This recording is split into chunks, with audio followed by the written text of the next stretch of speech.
हाँ जी दोस्तों, स्वागत है आप सभी का एक बार फिर से द 10 मिनट शो में, जहां पर मैं उन्नति जैन आप सभी को देश और दुनिया की महत्वपूर्ण खबरों का वर्णन करती हूं। आज का जो महत्वपूर्ण 10 मिनट शो आपके बीच में उपस्थित होने वाला है वो 10 मिनट शो है मोदी सरकार 3.0 का मंत्रिमंडल। जैसा कि मैंने आप सभी को कल के ही 10 मिनट शो में शपथ ग्रहण के बारे में जानकारियां दी थी, उससे संबंधित परीक्षा उपयोगी प्रश्नों के बारे में बताया था। आज के 10 मिनट शो में मैंने आपको मंत्रालयों के बारे में जानकारी देना है। मैंने जैसे बोला ही था आपसे, जैसे ही नई सूची आएगी सबसे पहले मैं आ जाऊंगी और मंत्रिमंडल किसको कौन सा मंत्रालय मिला है ये सारी व्याख्या करने के लिए मैं उपस्थित हो जाऊंगी। तो दोस्तों, मैं आ चुकी हूँ 10 मिनट शो में महत्वपूर्ण विषय लेकर के, जो आगामी करंट अफेयर्स और स्ट्रेटेजी के बनेगा। क्योंकि 5 साल तक अगर सरकार रहती है तो उम्मीद तो यही की जाएगी कि ये जो मंत्रालय आवंटित किए गए हैं इन्हीं तक रहेंगे। तो आज का 10 मिनट शो होने वाला है किसे कौन सा मंत्रालय मिला है मोदी सरकार की तीसरी सरकार में, ये देखने को जरूरी है। जल्दी अगर आप लोग क्लास में आ चुके हैं तो फटाफट वीडियो को लाइक कर दीजिए, शेयर कर दीजिए अपने सभी दोस्तों यारों के बीच में, जो या तो परीक्षा की तैयारी कर रहे हैं या फिर जानना चाहते हैं। क्योंकि आप सभी को पता है कि आज का 10 मिनट शो परीक्षा से संबंधित बेहद महत्वपूर्ण है। आना ही आना है, चाहो तो नोट्स बना लीजिए।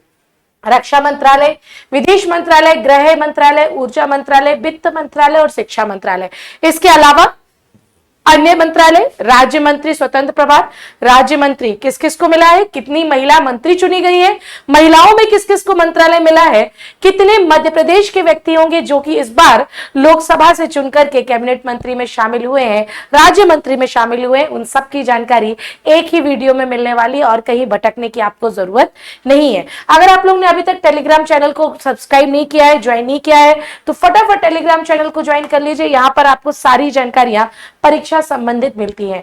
व्हाट्सएप पर भी आप विनर्स इंस्टीट्यूट को फॉलो कर सकते हैं। लगातार तीसरी बार ऐतिहासिक पद यानी कि मोदी 3.0 की घोषणा हो चुकी है।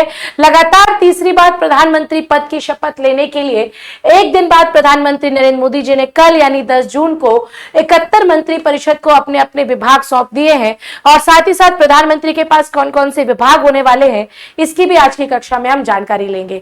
प्रधानमंत्री मोदी ने स्वयं अपने पास कार्मिक मंत्रालय, लोक शिकायत मंत्रालय, पेंशन मंत्रालय, परमाणु ऊर्जा मंत्रालय और अंतरिक्ष विभाग, इसको अपने पास ही रखा है। जैसा कि हमेशा से होता आया है कि अंतरिक्ष, परमाणु, कार्मिक शिकायत और पेंशन मंत्रालय प्रधानमंत्री के पास रहता है, तो ये भी आप लोग देख लेना। इसमें से अगर मैं बात करूं तो कुछ ऐसे 6 पूर्व मुख्यमंत्री भी शामिल हैं जो कि इस बार कैबिनेट मंत्रालय में शामिल हुए हैं, जिनमें से 4 मुख्यमंत्री तो बीजेपी गवर्नमेंट के ही है। तो मतलब कि मोदी जी की कैबिनेट में 6 पूर्व मुख्यमंत्री हैं, जिसमें मामा जी हमारे भी शामिल हैं, मनोहर लाल खट्टर जी भी शामिल हैं। उनके बारे में भी हम व्याख्या से पढ़ेंगे। इन्हें कौन सा पद मिला है, कौन सा मंत्रालय इनके कंधों पर सौंपा गया है। चूंकि इस बार की सरकार बीजेपी को बहुमत नहीं मिल पाया था, इसलिए जेडीयू और टीडीपी एक प्रमुख सहयोगी दल बनकर के उभरे थे। इसमें अगर मैं बात करूं तो एक बहुत बड़ा प्रश्न चिन्ह अभी भी बना है। भले ही मंत्रालयों की घोषणा हो चुकी हो, किसे कौन सा मंत्रालय सौंपा जाएगा, राज्य मंत्री स्वतंत्र प्रभार कौन होंगे, इसकी जानकारी भले ही दे दी गई हो, लेकिन एक और महत्वपूर्ण वक्तव्य यह है, अब प्रश्न मार्क ये लग रहा है कि आखिरकार किसे मिलेगा लोकसभा स्पीकर का पद। लोकसभा स्पीकर का पद एक बहुत महत्वपूर्ण पद होता है, तो अब सबकी नजरें इसी पर टिकी हुई हैं कि आखिरकार लोकसभा स्पीकर, लोकसभा अध्यक्ष कौन बनने वाला है। अगर मैं बात करूं एन चंद्रबाबू नायडू और नीतीश कुमार के राजनीतिक दिग्गज की, तो स्पीकर का पद एक राजनीतिक बीमा के रूप में वे चाहते हैं। भाई, इंश्योरेंस तो हर किसी को, जिंदगी के बाद भी, जिंदगी के साथ भी। अब चूंकि सरकार मैंने अपनी सहायता देकर के बनाई है, तो पॉलिटिकल इंश्योरेंस ये दोनों व्यक्ति या ये दोनों दल चाहते ही चाहते हैं। सत्तारूढ़ दलों के भीतर विद्रोह के कई मामले अभी तक सामने आ चुके हैं और जिसके कारण विभाजन भी हुआ है, सरकारें भी गिरी हैं, जिस कारण से स्पीकर का पद सबके लिए महत्वपूर्ण हो जाता है। हर कोई चाहता है कि प्रमुख पद मेरे साथ रहे ताकि सत्ता गिरने का जो एक संभावना है वो भी कम हो जाए। लोकसभा अध्यक्ष के बारे में मैं थोड़ा सा चर्चा आपको करूंगी, क्योंकि यह सेशन आपको जानकारी देने के साथ साथ आपके लिए महत्वपूर्ण प्रश्नों को निकालने वाला भी है कि आपकी परीक्षा में कौन कौन से प्रश्न आज के सेशन से आ सकते हैं। भारतीय संसद के निचले सदन, जिसको जनता का सदन या आम सदन भी कहा जाता है, लोकसभा में लोकसभा का अध्यक्ष एक महत्वपूर्ण और प्रतिष्ठित पद होता है। लोकसभा अध्यक्ष क्या काम करता है? सदन की कार्यवाही को सुचारू रूप से चलाने के लिए जिम्मेदार होता है। अध्यक्ष का चुनाव लोकसभा के सदस्यों के बीच में, मतलब कि 543 जो सदस्य चुन के आए हैं, उन्हीं सदस्यों के बीच से चुना जाता है और यह चुनाव नई लोकसभा के गठन के बाद सबसे पहले होता है। अगर 15 जून को लोकसभा का पहला सत्र होगा तो सबसे पहला काम उस लोकसभा 18वीं लोकसभा के पास यह रहेगा कि वह लोकसभा स्पीकर को चुने। कार्यवाहक लोकसभा प्रोटेम स्पीकर या फिर कार्यवाहक स्पीकर के द्वारा यह संपूर्ण कार्यवाही करवाई जाती है और लोकसभा स्पीकर को चुन लिया जाता है। आप सभी को पता है 17वीं लोकसभा के अध्यक्ष ओम बिरला जी थे। अब देखने बात यह होगी कि क्या ओम बिरला जी ही अपना पद फिर से रिपीट करेंगे। और आप सभी को पता है कि लोकसभा स्पीकर पर महिला कितने बार आ चुकी है, तो आप जानकारी लेने देखते हुए मुझे बड़ी खुशी होगी कि भारत की पहली लोकसभा महिला स्पीकर मीरा कुमार बनाई गई। 16वीं लोकसभा की स्पीकर सुमित्रा महाजन, जिनका संबंध इंदौर से है, इसकी जानकारी भी आपको हो जाना चाहिए। लोकसभा प्रथम स्पीकर कौन थे? तो जीवी मावलंकर थे।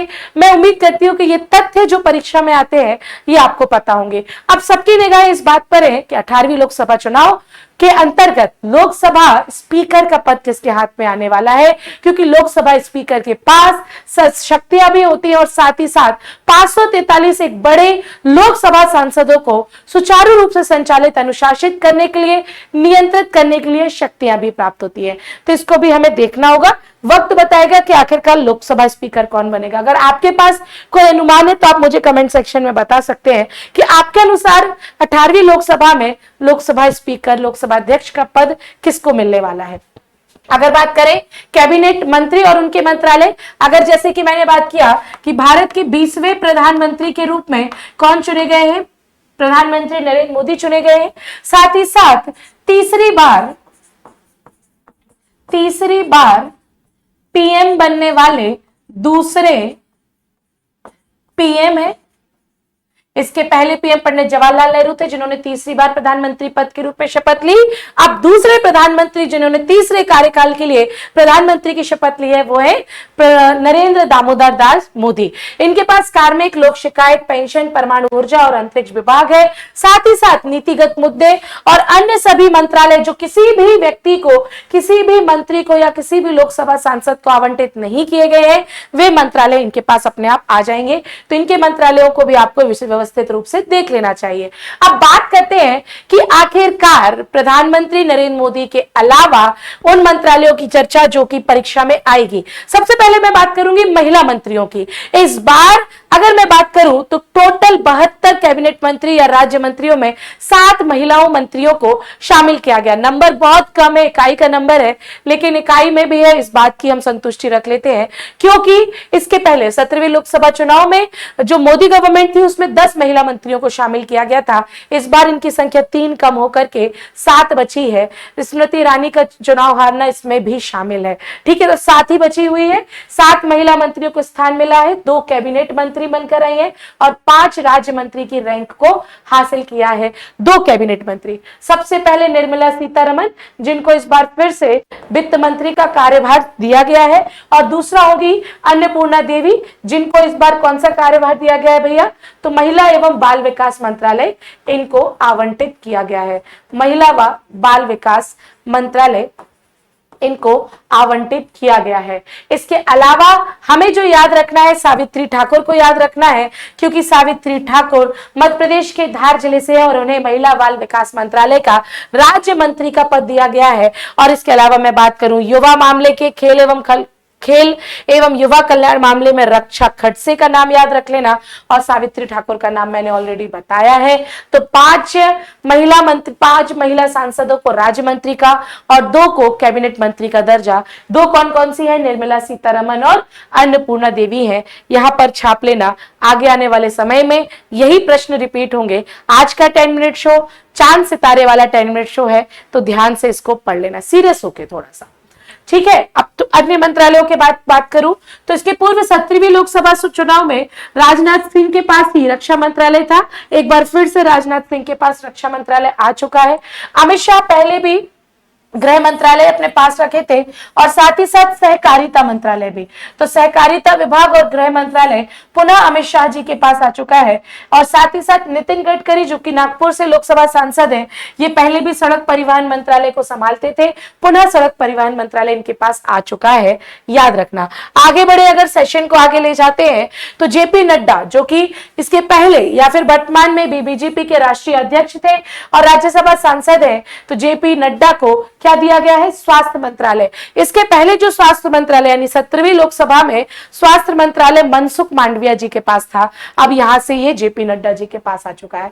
आ गए ही बात हमारे मामा जी की बात आ चुकी है। मामा जी ने विदिशा लोकसभा क्षेत्र से अपना चुनाव लड़ा, एक बड़े मत अंतर के साथ इन्होंने चुनाव को जीता भी और साथ ही साथ अब इनको मिल रहा है कृषि मंत्रालय, किसान कल्याण मंत्रालय और ग्रामीण विकास मंत्रालय। ये भी याद रख लेना। नरेंद्र सिंह तोमर जो इसके पहले इस मंत्रालय को संभालते थे, इनका संबंध भी मध्य प्रदेश से ही था। ज्योतिरादित्य सिंधिया जिनका नाम तो चर्चा में है ही है, क्योंकि इन्होंने गुना लोकसभा सांसद से अपनी सीट पर विजय हासिल की है। इसके पहले वे राज्यसभा सांसद के रूप में नागरिक उड्डयन मंत्रालय को संभालते थे, लेकिन अब लोकसभा सांसद के रूप में इनके पास मंत्रालय आया है संचार मंत्रालय और उत्तर पूर्वी विकास मंत्रालय। तो परीक्षा में यह प्रश्न जरूर पूछा जा सकता है। मंत्रालय भी बदल गया है और नया मंत्रालय मिला है। गुना लोकसभा सीट इन्होंने अपने पास रखी है। शिवराज सिंह चौहान भी परीक्षा में महत्वपूर्ण है। भूपेंद्र यादव फिर से रिपीट हुए हैं पर्यावरण मंत्रालय के साथ। आगे बढ़ूंगी। निर्मला सीतारमण जी के पास पहले से फाइनेंस मिनिस्ट्री थी, एक बार फिर से चूंकि घर की फाइनेंस मिनिस्ट्री भी महिला के हाथ में होती है, तो देश की फाइनेंस मिनिस्ट्री पैसों वाली वित्त मंत्रालय निर्मला सीतारमण जी के पास आ चुकी है, ये भी याद रखना। साथ ही साथ जयशंकर पहले भी विदेश मंत्रालय से संबंधित थे, इस बार भी इनका संबंध विदेश मंत्रालय से ही जोड़ा गया है। मनोहर लाल खट्टर जो कि हरियाणा के पूर्व मुख्यमंत्री थे, मुख्यमंत्री पद से इस्तीफा देते हैं, लोकसभा सीट इनके लिए दी जाती है करनाल लोकसभा सीट, और वहां से ये विजय हासिल करके सीधे दिल्ली आ पहुंचते हैं, जहां पर ऊर्जा मंत्रालय और शहरी विकास मंत्रालय मनोहर लाल खट्टर जी को मिलता है। परीक्षा में आ सकता है। आगे बढ़ूंगी। एच.डी. कुमार स्वामी को उद्योग मंत्रालय, स्किल डेवलपमेंट, कौशल विकास मंत्रालय दिया गया। पीयूष गोयल जो कि उत्तरी मुंबई से लोकसभा सांसद बने हैं, पीयूष गोयल को वाणिज्य एवं उद्योग मंत्रालय दिया गया है। धर्मेंद्र प्रधान, धर्म ही प्रधान है शिक्षा में, तो भाई शिक्षा मंत्रालय धर्मेंद्र प्रधान को दिया गया है। उड़ीसा से ये चुनकर आए हैं।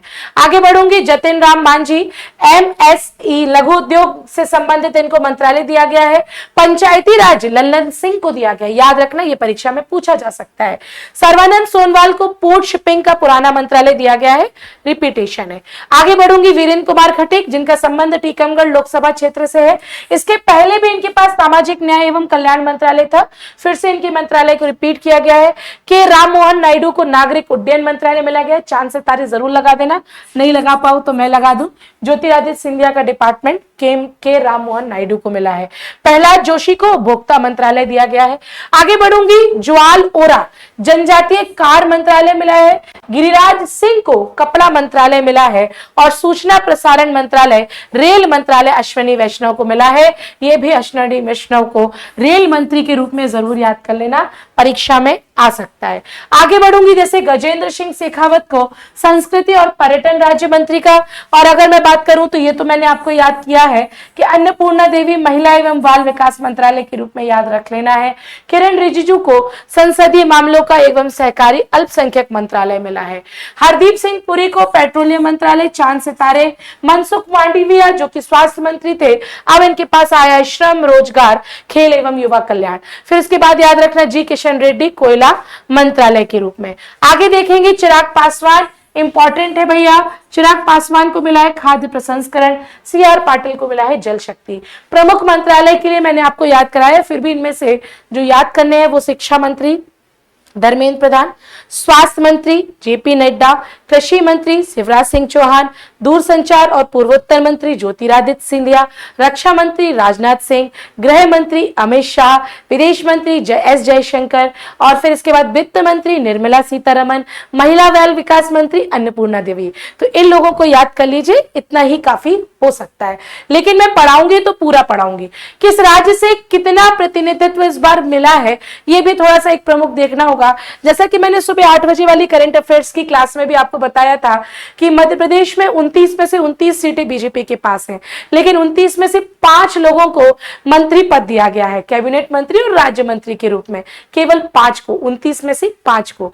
जबकि उत्तर प्रदेश में हमारा उतना अच्छा परफॉर्मेंस नहीं रहा, अयोध्या आदि में परफॉर्मेंस नहीं रहा है। उत्तर प्रदेश में भी ओवरऑल बीजेपी का, हमारा मतलब बीजेपी का परफॉर्मेंस अच्छा नहीं रहा है, लेकिन इसके बाद भी अगर मंत्रालय दिया जाए तो सबसे ज्यादा मंत्रालय पद उत्तर प्रदेश से ही मिले हैं।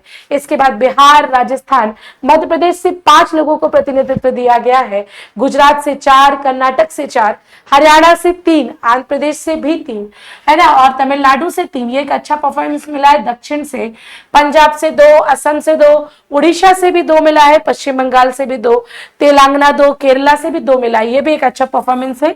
झारखंड 2, हिमाचल प्रदेश से 1 परफॉर्मेंस दिया गया है। बाकी दिल्ली पूरी सीटें जीती, 1 लोकसभा सांसद, उत्तराखंड में भी अच्छा परफॉर्मेंस था, फिर भी 1 लोकसभा सांसद, और छत्तीसगढ़, गोवा, जम्मू कश्मीर की व्यवस्था भी आपके सामने है। अब देख लेते हैं कुछ राज्य मंत्री स्वतंत्र प्रभार। परीक्षा के लिए इतना महत्वपूर्ण नहीं है, नहीं पूछा जाता है राज्य मंत्री स्वतंत्र प्रभार, कैबिनेट मंत्री के प्रमुख मंत्रालय ही पूछे जाते हैं। लेकिन एक बार हम नाम थोड़ी फौरी नजरों से देख लेंगे ना, तो मे भी पॉसिबल कभी आ जाता है, तो ऐसा नहीं रहेगा कि मैंने पढ़ा नहीं है, पढ़ा है, डिस्कशन भी हुआ है। अगर मैं बात करूं इंद्रजीत सिंह की, तो इनके पास स्वतंत्र प्रभार है सांख्यिकी, कार्यक्रम क्रियान्वयन और योजना मंत्रालय का। जितेंद्र सिंह के पास विज्ञान और प्रौद्योगिकी का है, और पृथ्वी विज्ञान मंत्रालय, कई बार पूछ लिया जाता है, पृथ्वी विज्ञान मंत्रालय स्वतंत्र प्रभार। ठीक है, फिर अर्जुन राम मेघवाल, पहले भी कानून, तो कानून मंत्रालय इनके पास है, चांद सितारे लगा लो। जाधव प्रताप राव गणपत राव, आयुष मंत्रालय, ये भी अच्छा चर्चा में रहता है, आयुष्मान योजना, तो आयुष मंत्रालय। जयंत चौधरी के लिए भी आप लोग याद कर सकते हो। ठीक है, अन्य 36 मंत्रियों के बारे में देख लो। जतिन प्रसाद, श्रीपाद येसो नाइक और पंकज चौधरी, रामदास अठावले, ये अच्छे बढ़िया फनी व्यक्ति, आपने देखा होगा इनको। सामाजिक न्याय अधिकारिता मंत्रालय के राज्य मंत्री के रूप में बनाया गया है ना। वित्त मंत्रालय में राज्य मंत्री किसे बनाया गया है? पंकज चौधरी को बनाया गया है।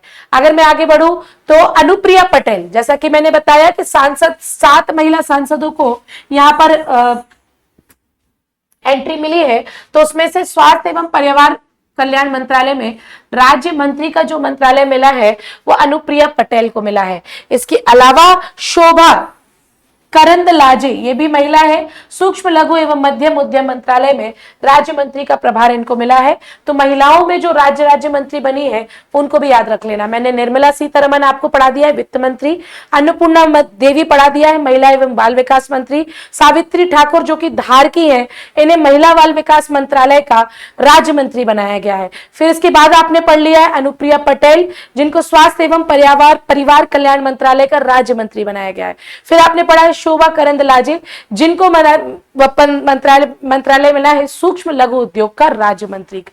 तो ये भी आप याद रख लेना। ठीक है, फिर इसके बाद और क्या याद रखोगे, तो ये कुछ प्रमुख मंत्री हैं, आप इनको देख के जा सकते हो अगर आपको पढ़ना हो, लेकिन प्रमुख व्यक्तियों के नाम की व्याख्या मैं ऑलरेडी कर चुकी हूं। ठीक है, गृह मंत्रालय में राज्य मंत्री का प्रभार मिला है बांदी संजय कुमार को, याद रखने में मुझे नहीं लगता दिक्कत होगी। दुर्गादास उइके याद रख लो, है ना, दुर्गादास उइके याद रख लो, जनजातीय मंत्रालय में राज्य मंत्री मिला है।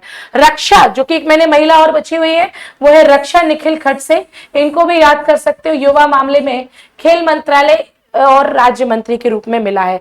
सावित्री ठाकुर के बारे में मैं ऑलरेडी बता चुकी हूँ, महिला बाल विकास मंत्रालय में राज्य मंत्री बनी है, और अच्छे से इसलिए बताया था क्योंकि इनका संबंध हमारे मध्य प्रदेश धार से था, लोकसभा सांसद के रूप में। ठीक है, हर्ष मल्होत्रा। अच्छा, एक और बात महिला बची है, नींबूबेन जयंती भाई, तो ये भी गुजरात से आई हैं। उपभोक्ता मामले, खाद्य एवं सार्वजनिक वितरण मामले में राज्य मंत्री बनाया गया है नींबूबेन को। तो सारी महिलाओं की चर्चा तो हो ही चुकी है जो परीक्षा में आने की संभावना रखते हैं। ठीक है, तो इस प्रकार मैंने मोदी गवर्नमेंट की जो नया मंत्रालयों का आवंटन हुआ है उसके बारे में चर्चाएं पूरी बता दी हैं, है ना। मैं उम्मीद करती हूँ कि आपको इसके बारे में जानकारी लग गई होगी। आपको ये सेशन एक बार और देखना है और सारी जानकारियों को पढ़ लेना है। कैबिनेट मंत्रियों को स्पेशली पढ़ लेना, मध्य प्रदेश से संबंधित जितने भी मंत्री बनाए गए उन 5 व्यक्तियों के नाम पढ़ लेना और महिला मंत्रियों के नाम पढ़ लेना। परीक्षा में टपेंगे बढ़िया तरीके से। सेशन अच्छा लगा हो तो वीडियो को लाइक कर देना, शेयर कर देना, और क्या अच्छा लगा हो मुझे कमेंट सेक्शन में जरूर बताना। मैं मिलूंगी आपको अगले 10 मिनट शो में और सुबह 8 बजे की करंट अफेयर्स की क्लास में। तब तक के लिए सभी को खुश रहिए, बढ़िया तरीके से पढ़ाई करिए। ऐसा ही मैं 10 मिनट शो लगातार लेके आऊंगी, 10 मिनटों में या फिर उससे अधिक समय में सारी की सारी जानकारी दूंगी। वीडियो को लाइक कर देना, शेयर कर देना और कमेंट कर देना वीडियो के बारे में। मैं मिलती हूँ सुबह 8 बजे करंट अफेयर्स की क्लास में और 10 मिनट शो की क्लास में। तब तक के लिए सभी को टाटा बाय बाय, जय हिंद।